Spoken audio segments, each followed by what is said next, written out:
Dan nyaris kita tidak temukan manusia yang sempurna kecuali Nabi dan Rasul yang punya sifat ma'sum, dijaga oleh Allah Subhanahu wa taala. Siapa yang dari baligh sampai sekarang Jumatan yang tidak pernah salah pandangannya? Tidak pernah keliru bicaranya? Tidak pernah salah mendengarnya? Mustahil. Ustadz, seustadz-ustadznya, kiai sekiai-kiainya pasti pernah salah. Jadi kalau Anda ingin mencari kesalahan seorang ustadz, ya pasti ditemukan sepanjang dia manusia. Kiai demikian, Habib demikian, sepanjang manusia, sepanjang bukan Nabi dan Rasul. Siapapun, mau pejabat, mau rakyat, mau birokrat, siapapun, pasti ada potensi untuk berbuat salah sepanjang kita masih hidup dan sepanjang setannya juga menunaikan tugasnya untuk menggoda manusia. Allah yang punya sifat Rahman dan Rahim sebagai penutup bagian dari khutbah ini menginginkan dalam situasi itu pun tetap melindungi kita, tetap menjaga kita, karena Allah pun mendeklarasikan, engkau bisa menggoda tapi aku pun membentengi hambaku dari godaanmu itu. Maka kesempatan diberikan oleh Allah supaya kita menyadari kekeliruan itu, mengoreksinya dan kembali kepada jalan kemuliaan. Tidak ada manusia yang tidak salah selain Nabi dan Rasul. Tapi diberi kesempatan oleh Allah dari kesalahan itu kembali menjadi soleh. Saudara, bila kita mengoreksi yang salah menjadi soleh, tidak baik menjadi baik, maka kebaikan yang dihasilkan dari sifat korektif dari yang tidak baik itu disebut birrun namanya. Birrun. Bila itu melekat pada diri kita, kembali jadi baik, birrunnya nempel dalam diri kita, jadi baik lagi, maka berubah menjadi mabrurun. Maka dilatihlah setidaknya dalam ritual setahun sekali. Belajar, kontemplasi, apa selamanya saya akan jadi seperti yang tidak baik ini. Kata-kata kotor, senang mencela orang, pikiran yang gak bagus, mendengar yang gak baik. Sementara saya sadar saya pulang akan menghadap Allah. Nanti dikumpulkan di padang Arafah. Maka dibawa ke miniatur kehidupan orang kumpul semua sama, mau pejabat, mau rakyat, mau punya kedudukan, mau tidak, pakaiannya sama, ritualnya serupa, deklarasi kesetaraan. Bahkan sebelum PBB deklarasi, sebelum ada terbentuk banyak negara, Islam sudah memperkenalkan kesetaraan. Tapi dalam kesetaraan itu ada renungan. Apakah akan begini selamanya?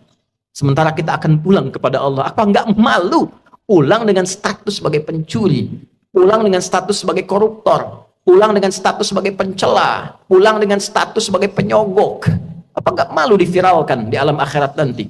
Fulan koruptor, fulan penyogok, fulan pezina, fulan penipu. Datanya dibuka semua, nggak bisa bohong dia. Apa enggak malu? Maka direnungi itu di Arafah itu. Taubat dia, kenali dirinya, tahu kemana ia berkehidupan, kemana ia berakhir, kemana ia pulang. Setelah itu dia bertekad, dia zikir dari Arafah pergi ke Muzdalifah. Fa'idha afadtum min arafatin fadhkurullaha indal masy'aril haram. Dia bawa zikirnya, dia bertekad, dia akan lempari itu sifat-sifat buruknya yang ada dalam tubuhnya dulu. Karena tiga yang mempengaruhi dia menjadi tidak baik. Dirinya yang tidak bisa mengontrol nafsunya, faktor lingkungan sekitar yang dekat, lalu yang ketiga lingkungan jauh. Terdekatnya disebut aqabah dalam diri. Lingkungan sekitaran disebut wusta, yang jauh disebut dengan ula. Maka yang pertama dia lakukan, lempari dulu sifat yang tak baik dalam dirinya. Maka catatan di Arafah, dia bawa ke Muzdalifah, dia bawa 7 kerikil di situ, dia datang ke Jamarat, dia lempari. Bismillah, Allahu Akbar, lontar sifat kurang baiknya. Oh, ini diri saya yang tak bisa mengontrol nafsu, sering celah orang. Bismillah, Allahu Akbar, lontar, dia nangis karena yang dilontar sifat buruknya. Ritualnya demikian. 2 lontar, 3 lontar, sampai ujung kepala sampai kaki.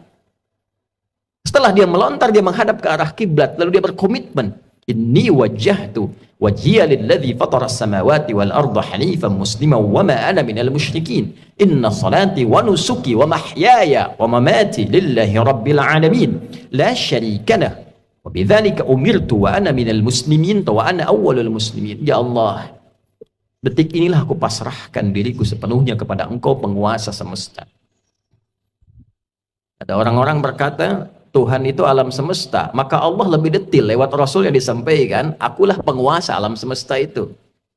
Ada sering orang berkata karena dia sulit menemukan Tuhan, dia katakan semesta begini, alam semesta memberikan hukum. Saudara, Allah langsung mengatakan, Alhamdulillahi Rabbil Alamin. Kalau engkau masih bingung, akulah Tuhan yang merawat dan mencipta semesta itu. Maka Nabi mengajarkan, aku pasrahkan ya Allah diriku kepada engkau penguasa semesta. Bila pun selama ini aku sholat, aku beribadah, aku hidup ya Allah. Dan kalaupun aku wafat sampai detik ini, aku menyadari aku banyak salahnya. Maka aku bertobat dan berjanji tidak akan menyimpang lagi. Kalau engkau beri aku kesempatan hidup setelah ini, aku berjanji akan menjadi muslim yang lebih baik lagi mulai detik ini. Lalu setelah itu dia merenung lagi, ada yang belum selesai, maka dia pergi ke Muna. Kita kenal dengan Mina. Dia renungkan apa nih? Karena pengaruh teman, catat oleh dia. Oh, ini saya nggak bagus karena gaulnya nggak baik di sini. Karena pengaruh tempat baru, dia bertugas, bertemu lingkungan baru, maka dia balik lagi. Sehari, renungkan lagi, 2 hari. Dia merasa bagus, selesai. Tawaf ifadah, atau dahulukan oleh dia, selesai, tuntas hajinya. Dia merasa kurang sempurna, sampai hari ketiga, nafar akhir. Wadhkurullaha fi ayyamin ma'dudat faman ta'ajjala fi yawmaini fala ithma alaihi wa man ta'akhkhara fala ithma alaihi. Apa kesimpulannya? Limanit taqa, jika dia sudah menilai dirinya, takwanya sudah balik. Jadi intinya takwa lagi. Takwa lagi. Itulah sebabnya bekal haji pun dari bekal takwa pulang takwa. Di mana ditemukan statement bekalnya? Al-Baqarah 197. Al-hajju ashhurum ma'lumat faman farada fihinna al-hajj fala rafatha wala fusuqa wala jidala fil hajj wa ma taf'alu min khairin ya'lamuhu Allah wa tazawwadu fa inna khairaz zadi taqwa. Haji itu ditentukan waktunya, sudah viral diketahui persiapan sampai puncaknya. Jika Anda komitmen bersiap haji, maka siapkan dirimu. Jangan berkata kotor. Jangan engkau berdebat pada yang tidak penting, berselisih. Jangan berperilaku menyimpang. Itu yang kita koreksi di sana. Silahkan berbekal. Allah tahu banyak orang mau berbekal. Kopernya tuh silahkan besarin, bekalin materinya, baju, persiapan. Tapi yang terpenting bukan itu, kata Allah. Yang terpenting itu koreksi dirimu. Wa tazawwadu fa inna khairaz zadi taqwa. Bekal takwamu. Makanya sebelum berangkat kita manasik tuh. Malam tahajud tingkatkan, baca Quran tingkatkan, itu bagian takwa. Nanti di sana dioptimalkan. Begitu pulang 5 menit taqa. Setelah 2 hari, 3 hari selesai di Muna itu, kita simpulkan ada perubahan enggak? Itulah sifat takwa. Ketika pulang berubah jadi baik. Yang tak baik dikoreksi jadi baik. Itulah birrun. Melekat pada pelakunya mabrurun. Ini yang dimaksud kalimat Nabi al-hajjul mabrur. Haji yang merubah pelakunya menjadi lebih baik dari sebelumnya. Bagi kita yang belum atau tidak berhaji di tahun ini, maka diberikan jalan berbeda. Tapi ini bukan haji. Tetap haji lebih utama karena ada ritual-ritualnya. Tapi ada substansi yang serupa, mabrur, membentuk karakter mabrur walaupun belum ada kesempatan haji. Lewat apa itu? Awal Dzulhijjah, kita puasa, bekali takwa. Di sana wukuf di hari ke-9 waktu Saudi. Makanya disebutkan yaum siyam yaumi Arafat. Puasa yang dilangsungkan di harinya saat orang-orang itu wukuf di Arafah, hari di Arafahnya tanggal 9. 9 waktu Saudi, 9 waktu kita. Di sana tanggal 9 wukuf, di sini kita tunaikan puasa. Sama persis puasanya, ya seperti halnya perilaku orang-orang yang sedang wukuf, dia merenung, dia koreksi. Jadi tidak seperti yang Ramadan sifatnya. Tidak seperti yang Ayyamul Bid sifatnya. Bukan cuma sekedar tahan lapar, haus, terbit fajar sampai maghrib. Semua puasa tidak begitu. Ada keistimewaannya. Khusus untuk Arafah, esensinya koreksi diri. Kenali kekurangan dan seterusnya. Malamnya takbir, saat di sana melontar jumrah esoknya tanggal 10, di sini kita menyembelih. Sifat hewani. Hewan itu diciptakan dengan nafsu. Jadi gambaran nafsu itu ada di hewan. Hewan tak punya takwa. Karena di sana melontar sifat hewani nafsunya, di sini menyembelih. Dan kalimatnya setelah itu sama. Menghadap ke arah kiblat, mengatakan kalimat yang sama, inni wajjahtu dan seterusnya. Inilah yang dimaksud Allah di Quran surah 22 ayat 37. Di sana takwa, di sini takwa. La yanalullaha luhumuha wala dima'uha walakin yanaluhut taqwa minkum.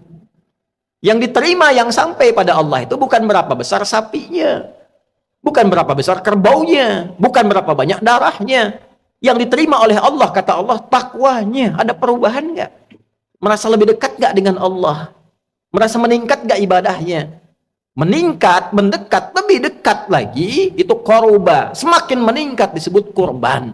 Itulah sebabnya ibadahnya disebut kurban. Dari kata koruba, bukan korban. Kurban.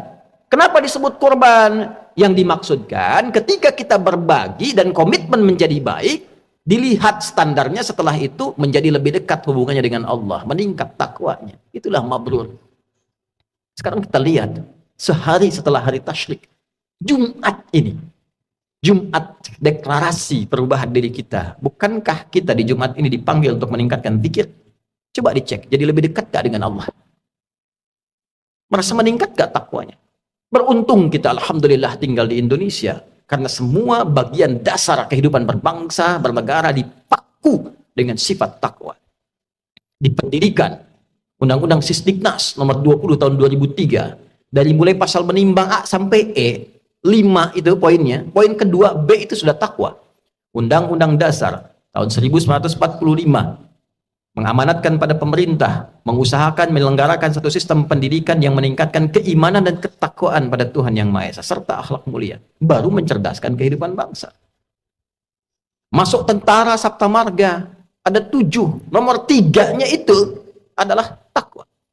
Kami tentara Indonesia yang bertakwa pada Tuhan Yang Maha Esa, membela kebenaran, kejujuran, dan keadilan. Masuk hakim, ada pancadharma. Nomor 1-nya itu takwa. Dari takwa sampai tirta, 1-nya takwa. Kami hakim Indonesia yang bertakwa pada Tuhan Yang Maha Esa. Masuk polisi, Tribrata, nomor 1-nya takwa. Kami polisi, Negara Kesatuan Republik Indonesia yang bertakwa pada Tuhan Yang Maha Esa.